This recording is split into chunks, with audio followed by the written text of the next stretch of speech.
ကဲစဖော်ကုတ်ကိတ်စားပြတာကိုမတူဘူးပြောနေလို့နော်တကယ်တူမဲ့ကိတ်မျိုးကိုရှာပြီးတကူးတကဝယ်ပြီးတော့စားပြမယ်ကဲခုတော့လှိဖြတ်ပါမယ်အိုးချောင်းထောင်ဆိုတဲ့အနံ့ကတော့နှာခေါင်းတွေကိုလုံးနေအောင်ဝင်လာတာပဲအနံ့ကတော့မွေးကြိုင်လန်းဆန်းကဲအခုဆိုရင်တော့ကက်ကြီးနဲ့ဖြတ်ပြီးပါပြီကဲအခုတည်းကတော်တော်ကိုဥတက်နေပြီဟာကြည့်မယ်နော်အတူတူမတူဘူးဆိုလို့အနီးဆက်ဆုံးတူတဲ့ဟာမျိုးကိုမှားထားတာထိုင်းရနေပြီးတော့တကူးတကမှားထားတာနော်ကြည့်မယ်အခုဆိုတော့ကျ1နော်တေချာကြည့်နော်အမခုတည်းကကြာထွက်နေပြီ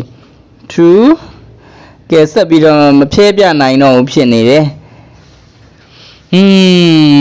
စားမတမ်းခက်လက်လက်နင်တို့စားမယ်ဆိုလို့ရှိရင်လည်းပြောနော်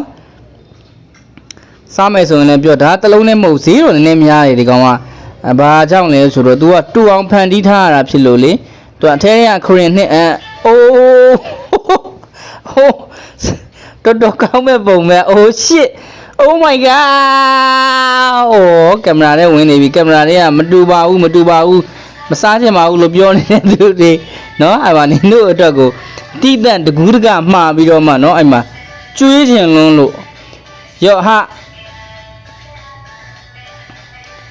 လောဆယ်ဒီမှာအနံ့ရတယ်နဲ့ကိုယ်မှချောင်းဆိုးကြအောင်ဖြစ်နေပြီ